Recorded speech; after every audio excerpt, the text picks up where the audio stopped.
أنفسنا ومن سيئات أعمالنا من يهد الله فلا مضل له ومن يضلل فلا هادي له أشهد أن لا إله إلا الله وحده لا شريك له وأشهد أن محمدا عبده ورسوله أما بعد إخواني في الدين أكرمني الله وإياكم.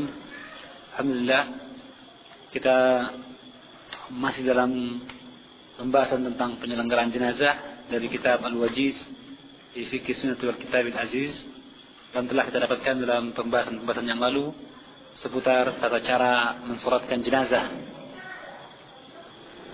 Masalah kita pada hari ini adalah tentang waktu-waktu yang tidak dibolehkan melaksanakan solat jenazah kecuali karena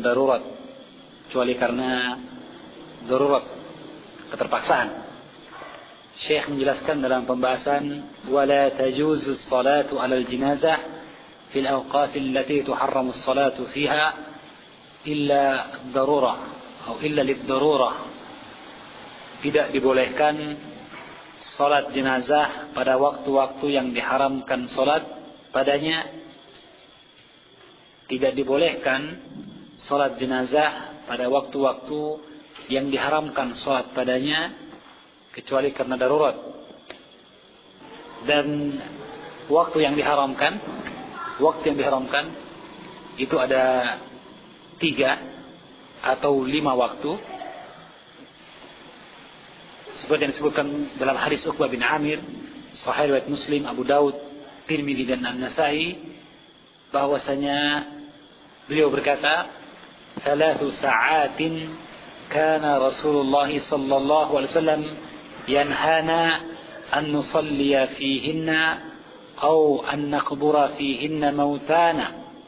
3 waktu yang Rasulullah melarang kami untuk salat padanya dan menguburkan padanya jenazah.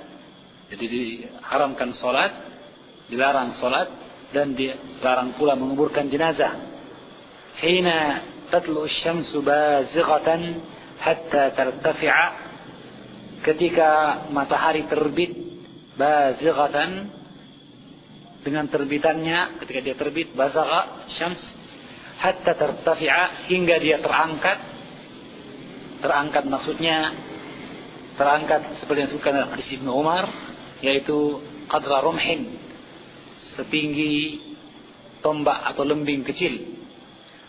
Wa hina yaqumu qa'imu adh-dhahirah hatta tamila syamsu, dan ketika tegak qa'imu adh-dhahirah pada waktu zuhur, hatta tamila syams, hingga tergelincirnya.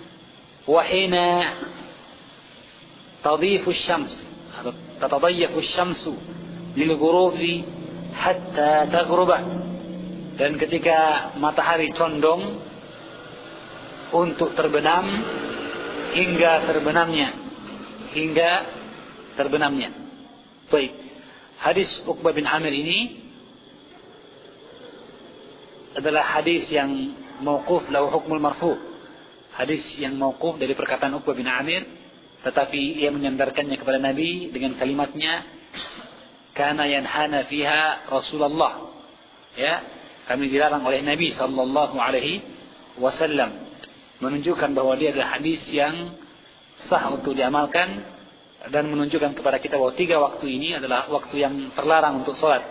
Dan itu sabit pula dalam hadis Ibnu Umar, itu 3 waktu sejak selesai salat subuh hingga terbitnya matahari, qadra rumhin, setinggi lembing, ya. Kalau di sini disebutkan adalah hanya sejak terbitnya matahari sampai tinggi selembing tadi, dan kemudian ketika matahari tepat di tengah langit sampai tergelincirnya, dan itu 1 waktu. Dan kemudian dalam hadis Ibnu Umar, setelah salat asar sampai terbenamnya matahari. Kalau ini dikatakan ketika matahari telah condong menuju terbenamnya. Yang itu dalam hadis yang lain disebutkan bahwa dia adalah waktu setelah matahari warnanya mulai menguning.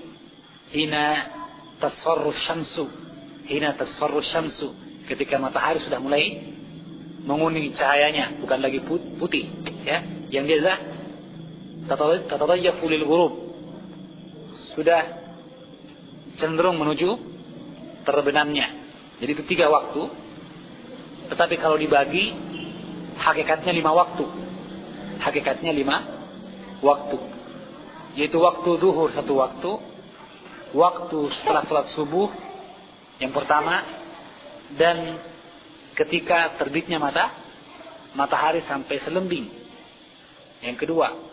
Dan yang ketiga tadi waktu zuhur atau sebelum waktu zuhur, ya.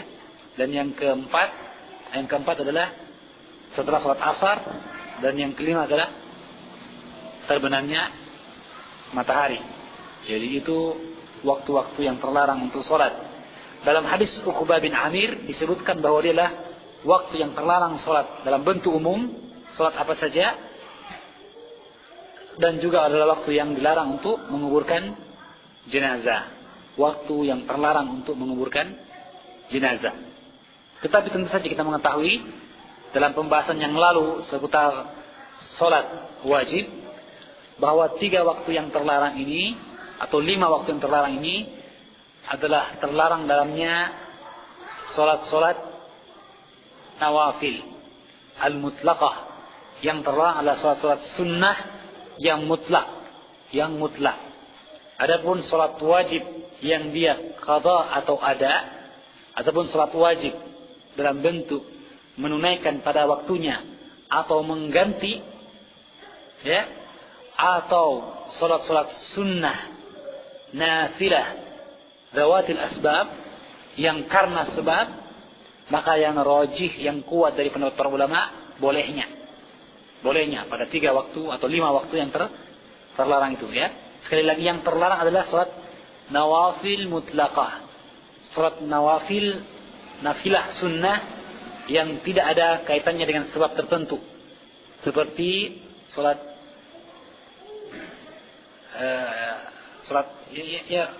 memperbanyak sujud, ya, mutlak.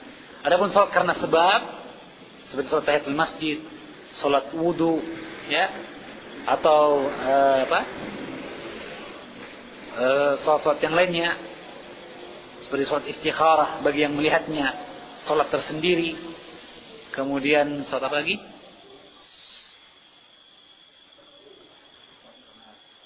Ya, salat gerhana, ya, salat kusuf, ya, atau salat wajib yang dia sifatnya ada menunaikan pada waktunya karena tertidur atau yang lainnya karena lupa, atau salat yang dilakukan di luar waktunya, itu qada, seperti wanita yang haid, ya, dan ketika dia bersih dari haid masih mendapatkan waktu 1 rakaat sebelum habisnya waktu tersebut. Misalnya sebelum terbit matahari dia masih mendapatkan waktu menunaikan 1 rakaat yang kemudian dia bersih. Jadi waktu subuh kan, fajar habis setelah terbitnya matahari, ya kan? Nah, sebelum terbitnya matahari yang masih mendapatkan waktu kira-kira 1 rakaat, seorang wanita yang haid tadi bersih dari haid, maka dia mendapatkan waktu sholat subuh. Maka pastilah ketika dia mandi dan melaksanakan sholat subuh, dia melaksanakan setelah terbitnya matahari atau sementara terbitnya matahari. Maka dia waktu terlarang. Tapi karena dia adalah sholat yang sifatnya qadha, menunaikan dari apa yang telah dapatkan waktunya, maka dia melaksanakannya dan boleh. Ya, ada itu sholat wajib. Ada pun sholat sunnah mutlaqah selain itu tidak. Ya, demikian dalam hadis yang lalu telah kita bahas, ya, hadis Umar dan yang lainnya. Ada pun dalam hadis Uqbah bin Amir ada tambahan faedah, yaitu tentang tidak atau terlarangnya menguburkan mayit pada waktu-waktu tersebut. Ya. Baik. Tetapi Syekh menjelaskan bahwa ini berbeda jika keadaannya darurat, keadaannya terpaksa, yaitu bahwa tidak ada waktu bagi kita selain waktu tersebut, atau jika tertunda atau ditunda, akan menyebabkan ditundanya penguburan jenazah dalam waktu yang lama. Dan ini adalah tentunya kerugian bagi jenazah jika dia seorang yang soleh. Dan tentu saja kerugian bagi keluarga si mayit jika jenazah yang jelek.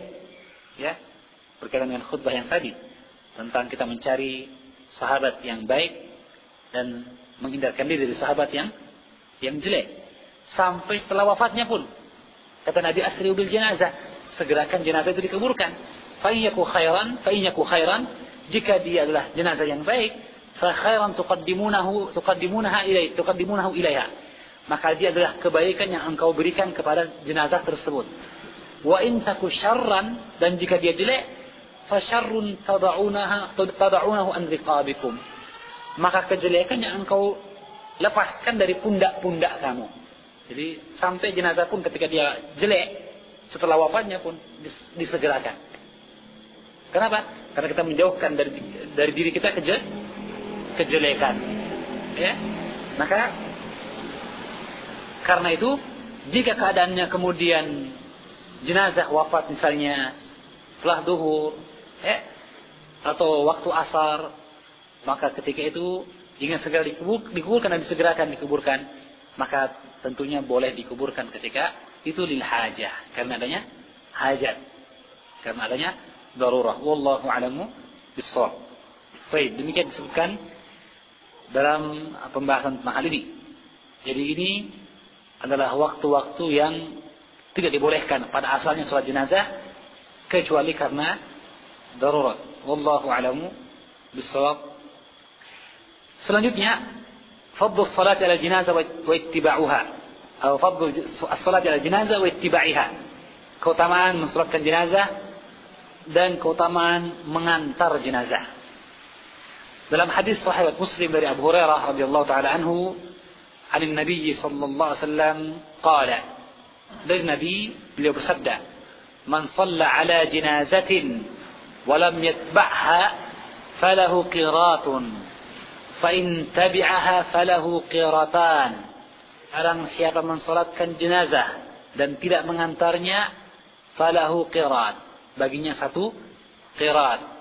Fa in tabi'aha, jika ia mengantarnya, falahu qiratani, maka baginya dua qirat. Qila, maka ditanyakan, wa mal qiratan, dan apa qiratan, apa dua qirat tersebut wahai Nabi? Qala asgharuhuma mithlu Uhudin, yang paling kecil dari keduanya adalah seperti Uhud. Yang paling kecil di antara keduanya adalah Uhud. Baik. Dalam hadis ini ada faedah tentang keutamaan mengantar jenazah, bahwa dia lebih utama. Kenapa? Karena baginya dua qirat. Adapun bagi yang tidak bisa mengantar jenazah, maka janganlah dia melalaikan dari satu qirat. Jangan ia luput dari satu qirat. Apa itu? Mensalatkan jenazah. Ini yang telah kita ingatkan berkali-kali tentang keutamaan mensalatkan jenazah dan menghadiri jenazah. Itu apa? Paling tidak kita mensalatkannya. Kalaupun kita tidak bisa membantu menyelenggarakan, maka jangan lalai dari mensalatkannya, karena bagi kita satu qirat. Kemudian dalam hadis ini Nabi mengatakan asgharuhuma, atau perawi mengatakan asgharuhuma mithlu Uhudin, yang paling kecil di antara keduanya seperti Uhud. Menunjukkan kepada kita bahwa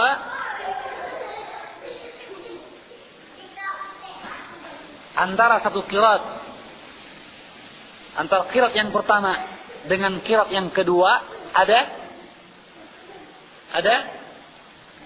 tafadul, ada keutamaan yang berbeda, ya kan?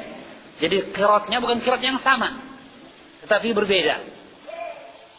Sehingga kalau dikatakan orang yang salat jenazah satu qirat, misalnya dia menghadiri dua jenazah dan mensalatkan dua jenazah, maka dia mengatakan, wah, saya sudah punya dua qirat. sudah sama dengan orang yang menghadiri sholat jenazah, satu jenazah, dan mengantarnya ke kubur, yang juga didapatkan dua akhirat. Belum tentu sama, ya. Dan kita tidak tahu qirat mana yang paling besar. Apakah qirat karena mensolatkan atau qirat karena mengantar? Kita tidak tahu. Dimubhamkan di sini. Agar apa? Agar mendorong kita untuk tidak meluputkan diri dari qirat tersebut. Kalau disebutkan bahwa qirat mensolatkan jenazah lebih besar daripada mengantarnya saja, kita akan mengatakanlah, saya solatkan saja, nggak usah mengantar, ya kan? Atau kalau dikatakan mengantarnya saja lebih besar daripada mensolatkan juga, maka seorang akan mengatakan, saya mengantar sajalah, nggak usah solatkan. Tapi Nabi mengibhamkan di sini, dan ibham adalah bentuk untuk mengantar kita berlomba-lomba dalam mencari kebaikan di dalamnya. Seperti kejadian malam Lailatul Qadar, kan? Tidak ditetapkan kapan waktunya. Nabi dijadikan Allah menjadi lupa akan waktunya. Agar apa? Agar kemudian mereka berlomba-lomba dalam kebaikan. Agar para sahabat dan kita seluruhnya berusaha untuk menghidupkan malam-malam yang terakhir di bulan Ramadan dengan ibadah. Agar kita pun senantiasa dalam ketaatan. Ya. Wallahu a'lamu bishawab. Jadi di sini ada bentuk keutamaan tentang mensolatkan jenazah, juga keutamaan mengantar jenazah, dan tidak diketahui dengan pasti mana di antaranya yang lebih besar pahalanya. Ya. Kemudian kita ingatkan juga tentang qirat ini. Tentang qirat ini juga perlu kita ingatkan bahwa disebutkan pula oleh Nabi tentang seseorang yang memelihara anjing yang dia bukan kalbil masyah, yang bukan merupakan anjing masyah, anjing gembala, bukan pula anjing untuk berburu. Ya, yang kata Nabi, yunqasu min ajrihi kulla yaumin qirat. Akan dikurangi dari pahalanya setiap hari satu qirat. Menunjukkan bahwa qirat adalah perkara yang maklum, ya. Perkara yang maklum, dan dia adalah perkara yang sering disebutkan oleh Nabi dalam hadis-hadisnya. Wallahu a'lamu bishawab. Kemudian kata Syekh, wa hadzal fadlu fi ittiba'il janaiz innama huwa lirrijali dunan nisa'i linahyi an-nabi sallallahu alaihi wasallam lahunna an ittiba'iha wa huwa nahyu tanzihin. Dan keutamaan mengantar jenazah, bukan mensolatkan. Keutamaan mengantar jenazah, ingat ya? Abdurrahman.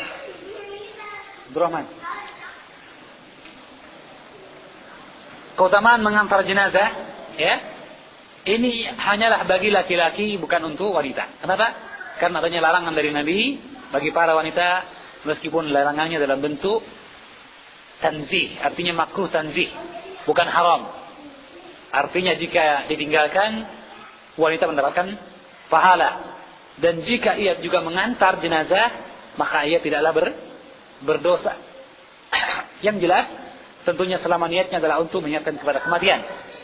Adapun jika dia mengantar untuk meratapi, atau mengantar dengan membawa perkara-perkara yang terlarang seperti api, ataupun dupa-dupa, atau yang lainnya, maka dia adalah perkara yang diharamkan.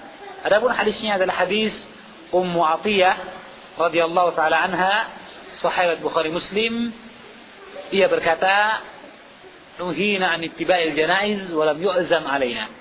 Kami dilarang dari mengantar jenazah dan tidaklah ditekankan kepada kami. Wa lam yu'zam alaina. Wa lam yu'zam.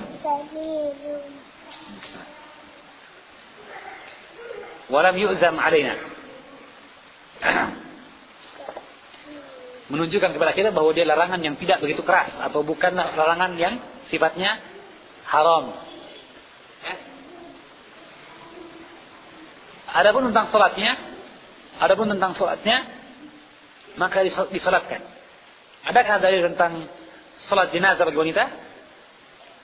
Adakah dalil tentang sholat jenazah bagi wanita?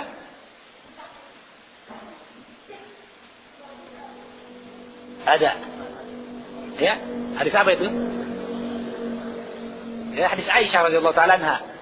Ketika kematian Utsman bin Maz'un, sahabat Nabi, maka berkatalah Aisyah radhiyallahu taala anha, perintahkan para sahabat agar memasukkan Utsman bin Affan, Utsman bin Maz'un ke masjid. Fa'ankaru 'alaiha, maka para sahabat mengingkari Aisyah akan perintahnya untuk memasukkan Utsman bin Maz'un ke masjid. Maka berkatalah Aisyah, "Masra'an nas an yunkiru 'ala ma la ilma lahum bihi." Ya. Abauna, betapa cepatnya manusia mengingkari apa yang tidak mereka ketahui, tidak punya ilmu tentangnya. Mereka mencela kami ketika kami perintahkan memasukkan jenazah ke masjid. Kata Aisyah, "Wa ma shalla an-nabiy sallallahu alaihi wasallam ala Suhail bin Bayda illa fi masjid." Dan tidaklah Aisyah Nabi mensalatkan Suhail bin Bayda dan riwayat yang lain Ibnai Bayda, itu Suhail dan Sahal bin Bayda, kecuali di masjid. Ya, syahidnya adalah bahwa salat jenazah boleh di masjid, dan syahidnya pula bahwa wanita boleh mensalatkan jenazah dan baginya pahala seperti pahala bagi laki-laki. Baginya pahala seperti pahala laki-laki. Adapun ittiba'ul janaiz, maka jika dia mengantar atau keutamaan ini tidak ada. Wallahu a'lam. Tidak ada, ya. Karena itu mereka dilarang. Kalaupun mereka melaksanakannya tidak berdosa, tapi tidak mendapatkan pahala qirat. Wallahu a'lam bishawab. Kemudian kata Syekh pula,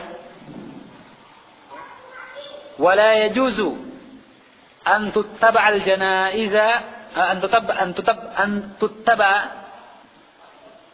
al-janaizu bima yukhalifu asy-syari'ah wa qad ja'a an-nassu fiha ala amrayn raf'i as-sawt bil bukha wa ittiba'iha bil bakhur.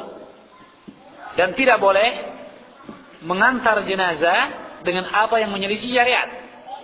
Dan telah datang keterangan tentang hal itu akan dua perkara, yaitu mengangkat suara dengan menangis, yaitu menjerit-jerit dan sebagainya, meratap. Dan yang kedua adalah mengantar jenazah dengan al-bakhur, dengan menyan atau ud atau apa istilahnya? Gaharu, ya, dengan gaharu. Wa dzalika min qoulihi sallallahu alaihi wasallam, dan itu berdasarkan sabda beliau dalam hadis riwayat Abu Daud, la tuttaba'ul janazah bi shautin wala nar. Janganlah diantar jenazah dengan suara atau api. Dengan suara atau api.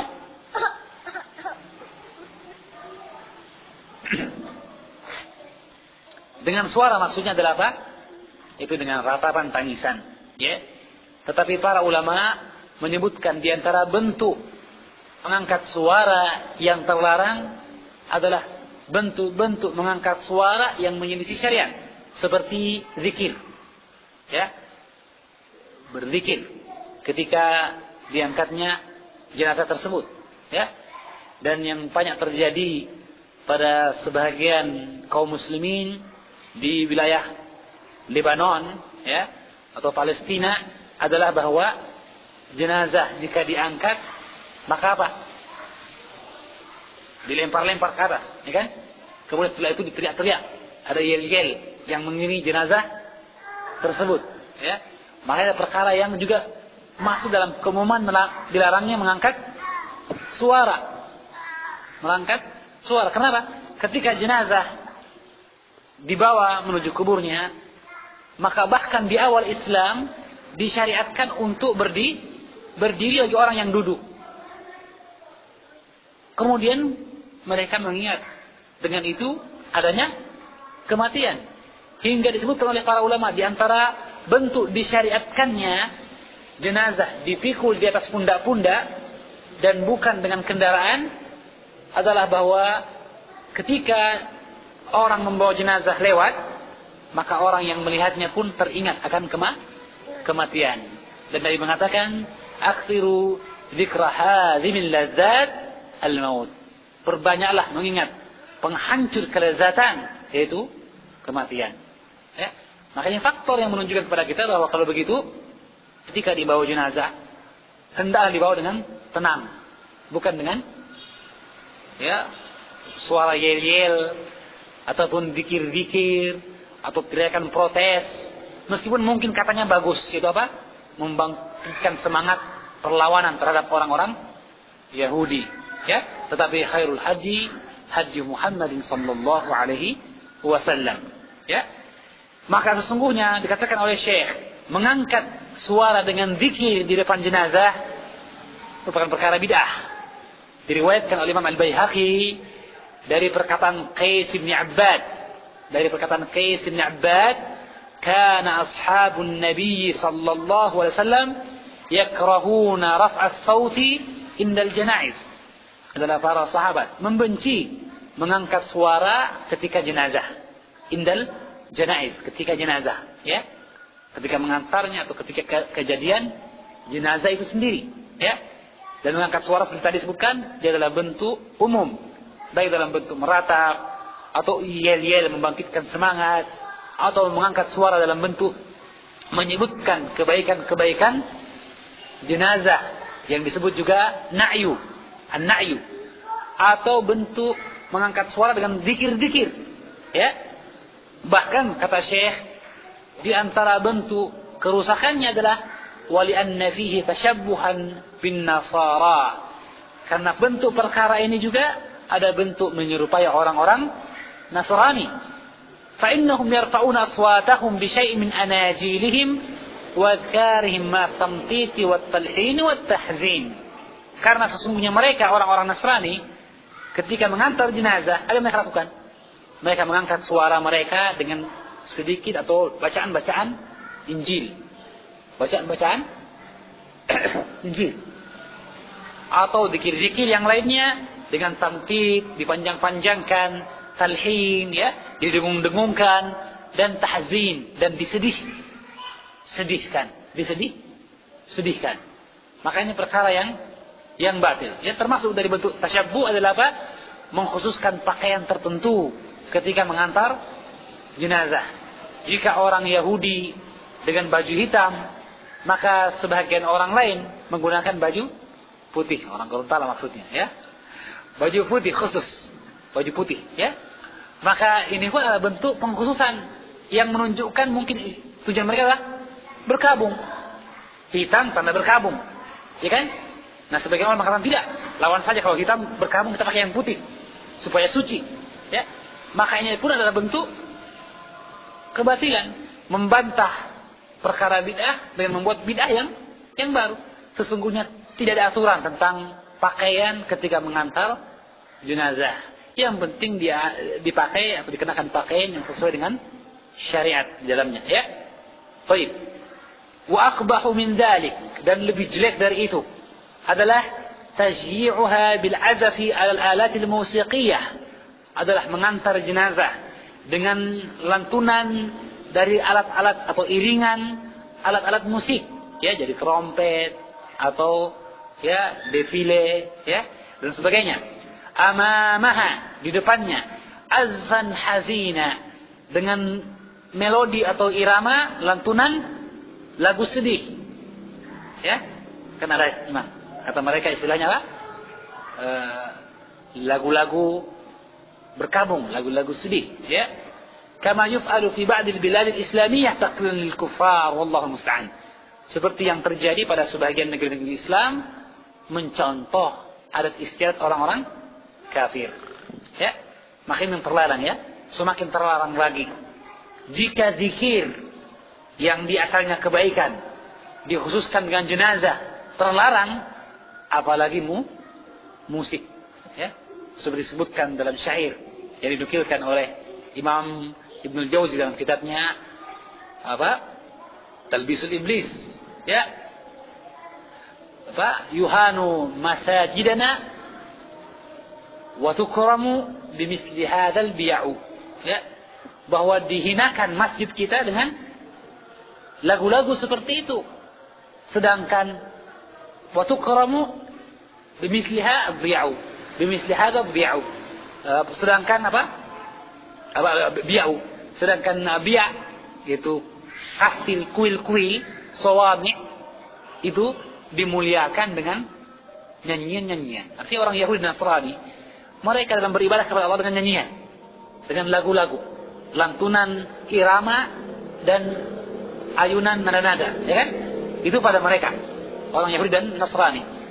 Dan mereka menganggap itu perkara memuliakan agama mereka, memuliakan Allah, memuliakan gereja mereka. Adapun kita, ya, kita menghinakan masjid dengan memutar kaset-kaset seperti itu. Na'udzubillah min dzalik, ya. Sehingga kadang kita dapatkan di masjid-masjid ketika menunggu waktu anak-anak TPA misalnya diputarkan Haddad Alwi, ya kan? Bahkan lebih payah lagi ketika kerja bakti diputarkan lagu dangdut. Apalagi kalau inul, na'udzubillah min dzalik, ya. Makanya bentuk perkara yang betul-betul menghinakan rumah-rumah Allah. Allah mengatakan dalam surah Al-Furqan, fi buyutin adinallahu an turfa'a wa yudhkara fiha ismuhu. Di rumah-rumah yang Allah izinkan untuk diangkat dan ditinggikan, dibangun. Dan disebut nama Allah di dalamnya. Bukan disebut nama syaitan. Bukan diperdengarkan lagu-lagu syaitan, ya. Na'udzubillah min dzalik. Surah Nur. Ya, barakallahu fik. Surah Nur, nah. Bukan Al-Furqan. Jazakallahu khair. Baik, ya. Yang tadi disebutkan ikhwah tentang larangan apa? Mengangkat suara. Bagaimana dengan larangan mengikuti dengan api? Mengantar dengan api? Ya.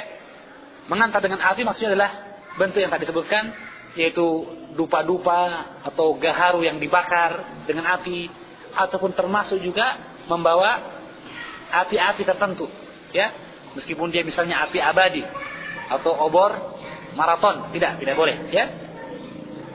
Tetapi dikecualikan oleh para ulama jika kemudian jenazah dikuburkan pada waktu malam dan tidak ada penerangan kecuali dengan obor atau api, maka dibolehkan, ya. Seperti disebutkan oleh Syekh Al-Albani dalam Ahkamul Janaiz, tidak mengapa menggunakan api atau obor untuk menguburkan jenazah jika penguburannya dilakukan pada waktu malam hari.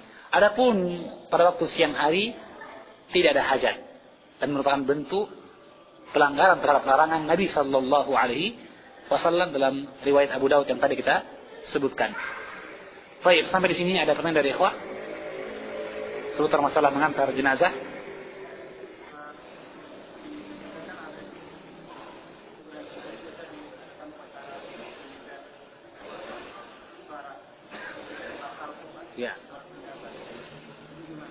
Ya, wallah alam bisawab, ya. Yang demikian pun termasuk, ya, tembakan salvo atau suara iringan musik, ya, yang sifatnya untuk meskipun musik yang sifatnya apa? Musik berkabung kata mereka, ya kan? Trompet, ya, biasanya. Maka sesungguhnya dia adalah bentuk yang terlarang. Adapun tentang tembakan salvo tadi, nah kita katakan dia termasuk mengangkat suara. Kalaupun dikecualikan misalnya, ini kan suara khusus, kita mengatakan satu sisi dia adalah menyerupai atau metode dari orang-orang Barat. Wallahu a'lam bishawab. Sehingga kalau begitu, bagi orang yang khawatir akan dirinya, maka dia berwasiat, ya, seperti halnya Pak M. Yusuf kemarin, ya kan, berwasiat sehingga dia dikuburkan bukan di kuburan pahlawan. Kenapa? Di kuburan pahlawan bercampur biasanya antara Muslim dengan non-Muslim, ya kan, dicampur, ya kan, dalam makan pahlawan. Maka beliau berwasiat untuk dikuburkan di pekuburan Islam Panekam. Maka beliau pun dikuburkan di situ, subhanallah, ya. Wallahu a'lam bishawab. Maka penting untuk mengingatkan dengan wasiat seperti ini, ya. Ada yang lain? Misalnya di jalan raya itu orang mengantar dengan sirine. Ya. Ya. Ya, barakallahu fik, ya. Adapun tentang mengantar jenazah dengan sirena itu lain ya. Kalau mengantar jenazah dengan sirene, dia tujuannya untuk memberikan tambih, peringatan bagi yang lain untuk minggir, memberi jalan. Ya. Maka tujuannya itu agar kemudian jenazah bisa segera diantar ke kuburan, ya. Maka yang seperti ini tidak masalah. Bukan kaitannya karena hajat dibutuhkan, bukan karena jenazahnya. Karena orang sakit pun pakai sirene, menteri pun pakai sirene. Tujuannya hanya untuk meminggirkan, ya. Maka itu tidak mengapa, ya. Kecuali kalau ada yang lain seperti gendang-gendang atau apa misalnya, ya, maka tidak boleh. Kemudian adapun balap-balapnya, maka ya, jika dia mimbabil isra, menyegerakan jenazah, maka la ba'sa bihi. Tetapi isra ini bukan berarti mengabaikan hak para pejalan kaki yang lainnya, atau kemudian bahkan melakukan perbuatan kerusakan, seperti yang tidak mau minggir maka dipukul, dihancurkan kakinya dan sebagainya. Tidak, ya. Tentu saja memang bagi yang tidak minggir, maka itu perkara yang menyelisih apa yang telah menjadi ketetapan dalam adat kebiasaan, ya kan? Oh, jika sirene berputar terdengar, maka berarti apa? Minta untuk diberikan jalan. Dan menurut peraturan internasional, ya, jadi dia urf yang berlaku, hendaknya diberi jalan. Tidak kita ngembut. Tidak, meskipun kita mungkin cari nafkah atau tidak, minggir. Apalagi kalau kita tidak terburu-buru, kita minggir. Memberi hak jalan bagi mereka untuk disegerakan seperti ambulans. Itu perkara yang lumrah, itu urf. Ya. Kewajiban urf kita. Kalau sudah berlaku bunyi sirene maka minggir. Tapi kalau ada yang tidak minggir atau lalai, tidak ada hak bagi kita untuk memukulnya gitu. Ya, sehingga tidak boleh. Ya. Ini dengan mengingat bahwa sebagian ulama memandang bukanlah perkara yang sesuai syariat membawa jenazah dengan mobil ambulans. Itu pendapat Syekh Albani. Dia mengatakan harusnya dengan dipikul di atas pundak-pundak. Ya. Kalaupun ternyata jauh, nah ini masalah. Kalau jauh ya apa boleh buat, ya. Wallahu a'lam bishawab. Tapi kalau Syekh Albani dia mengatakan tidaklah perkara yang disyariatkan memikulnya dengan mobil. Oleh karena Syekh Albani ketika wafat dengan jarak yang jauh, kata murid-murid beliau dipikul bergantian oleh murid-muridnya, ya, dan oleh jamaahnya. Tidak mau pakai ambulans, itu wasiatnya dia. Ya, karena dia konsekuen dengan apa yang disebutkan dalam Ahkamul Janaiz. Sehingga ketika dia wafat, meskipun jauh tempat penguburannya, maka dia dipikul di atas pundak-pundak murid-muridnya dan pundak kaum muslimin yang hadir ketika itu, bergantian. Wallahu a'lam bishawab. Ya. Saya kira demikian. Mudah-mudahan kita dapatkan manfaat yang besar dari pembahasan kita pada hari ini, yang datang dari Allah Subhanahu wa taala, yang saya sebentar syaitan, Allah dan Rasul pasti. Subhanakallahumma wa bihamdika asyhadu an la ilaha illa anta astaghfiruka wa atubu ilaik. Wa sallallahu ala nabiyyina Muhammadin wa ala alihi wasallam.